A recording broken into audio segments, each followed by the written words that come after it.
Ladies and gentlemen, welcome to the inaugural episode of the Great Sports Rivalries podcast. This is the show where we discuss some of the greatest and most legendary bouts in all of sports history. I'm your host, Harrison Miller. And I'm Nicholas McKinley. We're glad to have you here.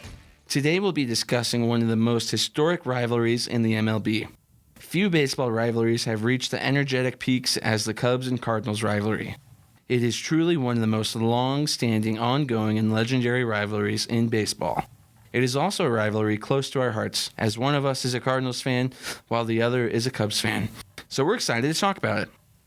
We'll start off the discussion today with kind of how the rivalry started. And originally, before baseball ever came into the picture, it started kind of as an economic rivalry between the two cities. St. Louis used to be this country's economic hotspot since it was the meeting place of the Mississippi River and the Missouri River. And since during that time, before railroads or especially before cars, riverways and water was the main mode of transportation. So with St. Louis being the meeting place of both Missouri and Mississippi River, that was one of the hottest cities in America, which kind of gave its nickname to the Gateway of the West.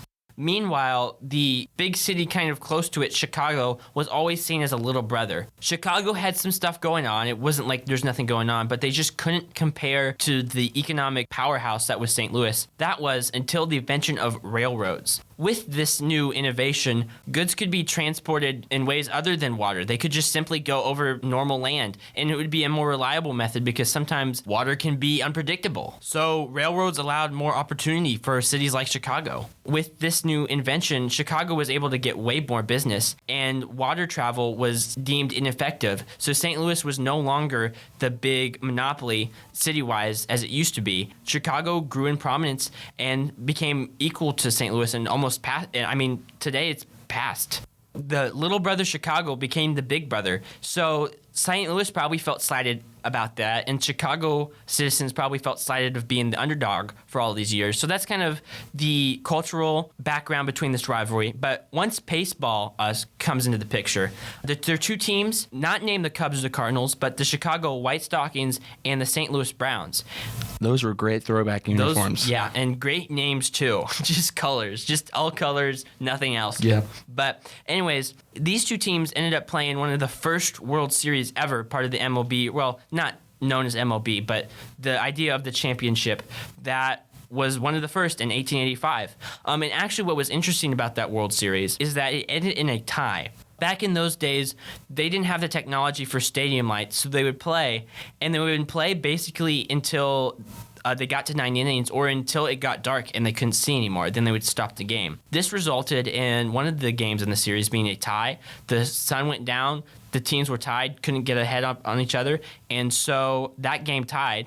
And then Chicago won 3 games, St. Louis won 3 games, so the series ended in a tie. So here we have two cities who already have some tension between the two, and they wanted to see who had the best baseball team, and they couldn't get a definitive answer. St. Louis fans would say maybe one thing, and Chicago would say another thing, but they didn't have the actual, yes, this was the team who won the series. So that created tension between these two cities. Luckily, they got a rematch in 1886. The Browns won. However, the Chicago White Stockings had a lot of injuries. So even though St. Louis could say they were the champions, Chicago still defended their team and say, we were really the better. We just weren't able to put our full power on the table. Now what's taken place, though, in the rivalry are some of the current bouts. The Cubs and Cardinals are not like many baseball rivalries, like the Yankees and Red Sox or the Giants and Dodgers. This competitive relationship isn't fueled by playoff appearances. Instead, it's defined by the key regular season moments. Most notable over the years has been the home run chase or race between Sammy Sosa and Mark McGwire. Long gone summer. That was a great 30 for 30. One of my favorites. I watched it too. I watched it over Christmas break. It was awesome. So if you don't know, baseball was coming off of a lockout or strike, whichever you prefer. And so these two guys, lo and behold, Sammy Sosa for the Cubs and Mark McGwire for the Cardinals, just started hitting home runs left and right. And it was pretty crazy because no one thought that someone like Sammy Sosa could hit 20 home runs in the month of June. Yeah, they expected it from Ken Griffey Jr. They thought the race was going to be between McGuire and Jr., but then Sosa came out of nowhere, yeah. Just like all the Cubs do. Out of nowhere, yeah. And so eventually, Mark McGuire broke the record. But the deal was, they kept hitting homers. Mm-hmm. So whoever was in the lead by the end of the season was the champion. Yeah. And how the two best sluggers in the league came from the teams with that rivalry, it was beautiful. It was poetry in motion, really. And then one of my personal Cubs fan testimonies was how the 2019 season ended. It was extremely heartbreaking. Yeah, normally testimonies are a good thing. Like, some good things happen. I was just a freshman in high school or so, mowing lawns, and I loved listening to Cubs games on the radio. And it was a September series that mattered a lot because it determined whether the Cubs could keep their NL Central hopes alive or the Cardinals would run away with it. And our newly signed closer, Craig Kimbrell, legendary dude, will end up in the Hall of Fame. He got to the mound to face Yadier Molina in the second to last game, and two guys were on, and then he hit a home run. Or Yadier Molina hit a home run. And that caused the collapse of the Cubs as we know it. But in this rivalry, there have been many great foes who have crossed enemy lines. In more recent years, there's been Wilson Contreras, Dexter Fowler, Jason Hayward, but some Hall of Famers as well, like Roger Hornsby, Lou Brock, and Lee Smith. And Nick, would you like to tell the world about the Ryan Sandberg game, or do you want me to? I don't want to talk about it. You got it, Harrison. And so, in 1984, the Cubs weren't doing great. They had a young second baseman named Ryan Sandberg, and it was a July day, I believe, and the Cardinals got out to a fast lead. But the Cubs eventually came back in the ninth with two guys on, and Ryan Sandberg was up to bat against the all-star closer, Bruce Sutter, and he hit the game-tying home run to send the game to extras, which was amazing. We were like, all right on. I was alive in 1984, but my dad was like, right on, let's do this. And then, so the game eventually got to extras, and then the same scenario happened again. Sandberg got Suter again in the extras to win the game. And so that July day was known as the Ryan Sandberg game. Mm-hmm. Pretty historic. And then one of the only playoff bouts I could think of in recent years was the 2015 NLDS. Mm-hmm. The Cardinals had won the division, but they were met by the young, up-and-coming Cubs that eventually won. But it really showed it was Chicago's time to shine in the rivalry that year, because the Cardinals had owned the Cubs. Wouldn't you agree, Nick? Yeah, since the beginning of time, the Cardinals have owned the Cubs.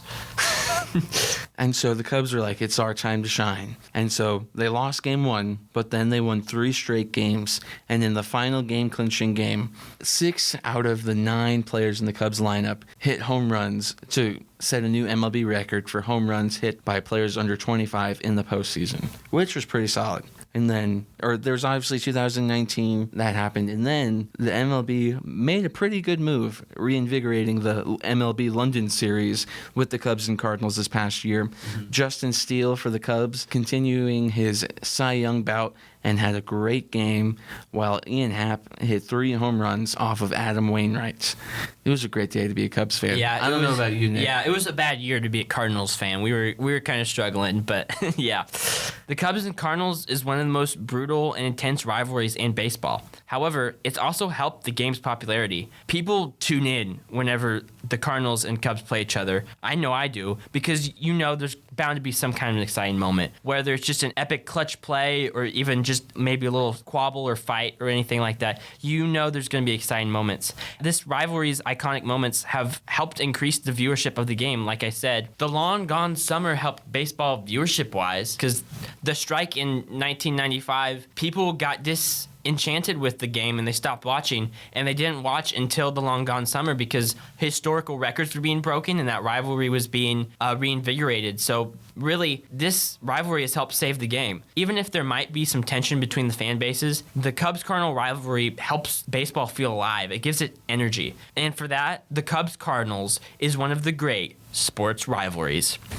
Thank you guys so much for tuning in. Come back next week to see what rivalry we talk about next. I'm Nicholas McKinley.